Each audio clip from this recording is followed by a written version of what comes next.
2026 is the year I finish my book. Here's how I'm going to do it.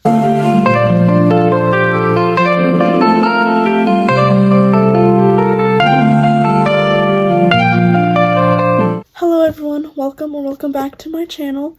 If you're new here, my name is Alexandra. I've been posting shorts on here for a while. I just posted my first long form video a few weeks ago, and it was just a little writing vlog. For this long video, I wanted to do a little celebration, so to speak, of the new year. And I know the new year started a few weeks ago, but I just figured it's still January, it's still the month of new beginnings. I just wanted to come on here and just talk about my writing goals for 2026. As I said in the beginning, I really want to finish my book this year. I've been working on this project for I think 5 or 6 years now. It's been a long time. And this year I really want to take it seriously so I can accomplish my dreams of becoming a young published author. For a little introduction to my book, I haven't quite started plotting yet, so I don't really have much to give you guys. But I have done a lot of world building, so I do have a little bit. I've also brain dumped a little, so that has also given me some stuff that I can tell you guys. So, it is a middle grade urban fantasy novel. It takes place in the winter. It's about a 12-year-old girl named Annabelle Peters that is the main character, and she is introduced into the magical world and learns that it's always been there, but it wasn't what she expected it to be. As I already said, I've been working on this book for a long time, since I was 12. I'm now 16. So, it's been a long time. It's been a long time, and I've had the idea for this book even before I was 12. So, it's been quite a while that I've been sitting on this idea, and I really want to act on it. So, I have my iPad here, and we're going to just go through some of my writing goals for 2026, as well as just a few other miscellaneous goals that I also want to accomplish. My first writing goal is probably the biggest goal and the most heftiest goal, the goal that will take the biggest chunk of time, and that is finish at least draft 1 of my book. So, yeah, that goal is pretty big. I hope that I can finish draft 1.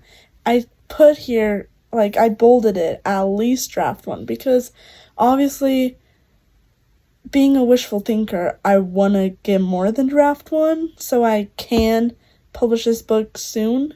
But, if it doesn't happen, it's okay. But what does finish actually mean? Because finish is such an open-ended word that it could mean a bunch of different things for a bunch of different people. So to me, finishing draft 1 of my book means writing from chapter 1 all the way down to the last chapter, and then not editing. So I'm not including editing as a part of finishing draft 1 because I think that editing just comes later, and you kind of use editing draft 1 to move into draft 2.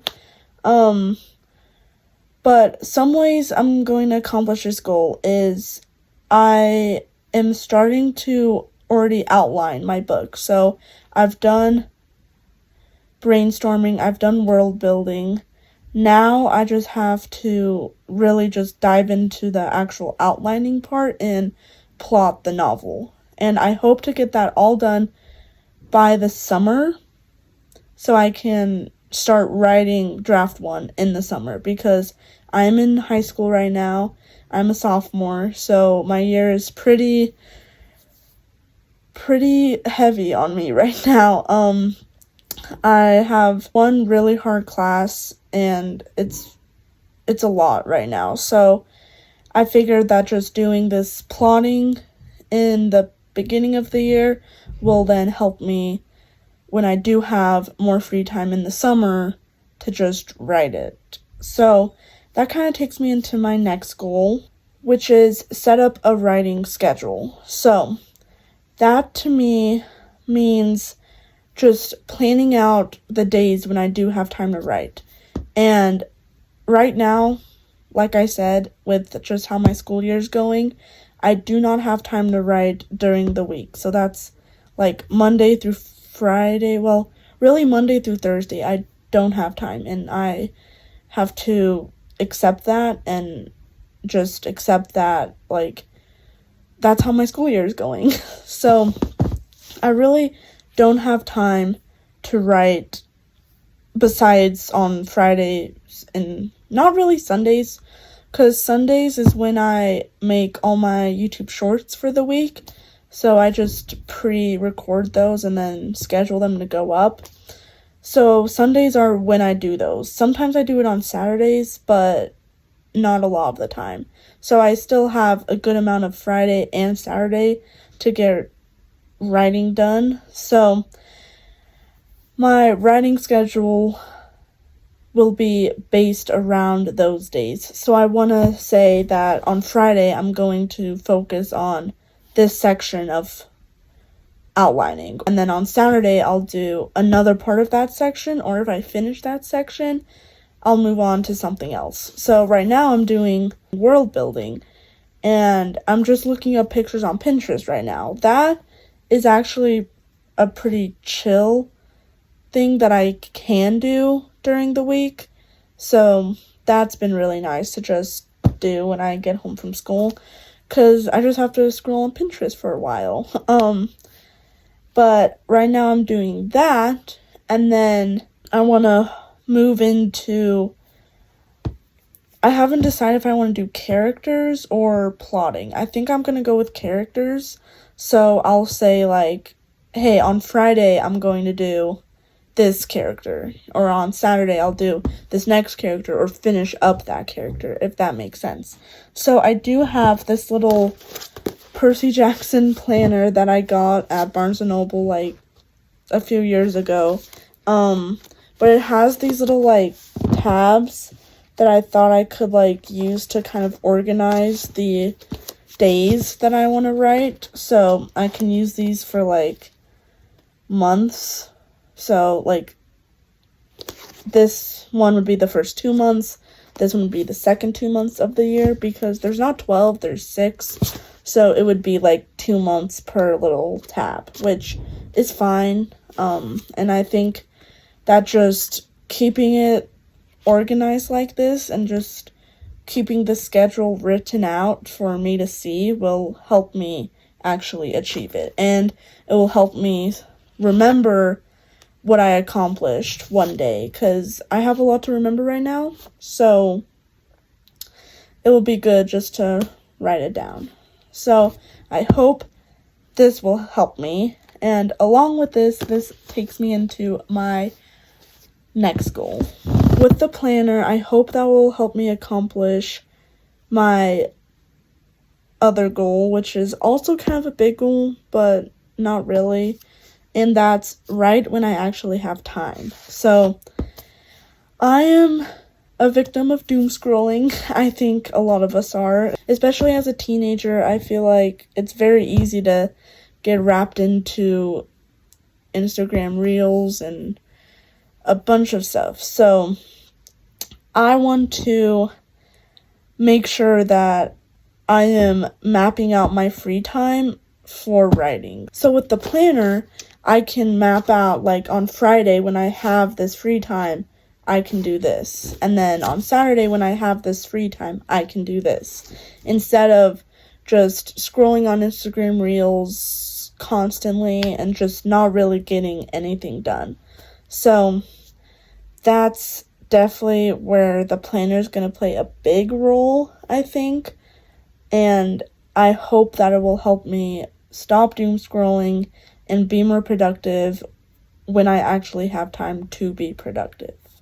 Okay, now we're getting into just some miscellaneous goals that kind of relate to writing, but kind of don't. So, along the lines of my last goal that I just said, I want to use my free time more productively. So again, that just means when I do have free time, I'm not going on Instagram Reels. I'm doing something that I actually want to do, that I like doing. So that can be writing, diamond painting, drawing, reading. It can be anything that I like to do, any hobby that I like to do. So I don't just want to write when I have time. I want to do my other hobbies that I enjoy when I have time to do them, instead of just doom scrolling. My last and final goal is just a little YouTube goal, and it's post more long form content. So I have been posting shorts on YouTube for I think a year now, because I think I started posting YouTube shorts January of 2025. So it's been, I think, exactly a year, and I have gotten more experience with content creating in that form, but I also want to start branching out into longer form content. So that's why I am posting like that writing vlog from a few weeks ago, and now this little sit down chatty video. YouTube is definitely something that I want to continue doing for as long as I can. My thing with YouTube is I think it's just such a good way for me to kind of put my book out there and to just let people know about my book. And also, one thing that I've really gotten to enjoy is connecting with other writers that are young and they're writing a book and they're really just trying to accomplish their dreams. I think I really like that aspect of YouTube, and I definitely want to reach more young authors. So I definitely do want to post more long form content and just continue posting on YouTube for as long as I can, because I do enjoy this platform and I do enjoy using it. Okay guys, so that actually brings us to the end of this video. I didn't have a lot of goals just because I don't really like making New Year's goals. I think sometimes it can be restricting for me personally, but I did really try to write down the goals I have for my book, because those are goals that I really do want to accomplish and that I will try to make myself accomplish. So those are just a few goals for you guys. I would love to hear your guys' goals down in the comments for your projects. And thank you so much for watching. I really do appreciate it. If you like this video, make sure to press the like button. And if you want to follow along with my writing process in real time, I would highly recommend subscribing so you can get notified whenever I post a YouTube short. That is the best way to follow my writing journey in real time, because like I said, I post YouTube shorts every week, and that's the best idea you can have of where I am with my book. So again, like the last long video I posted, if you have any ideas for a long form video, I would love to hear them down in the comment section. Thank you again so much for watching, and I'll see you guys whenever I see you. Bye!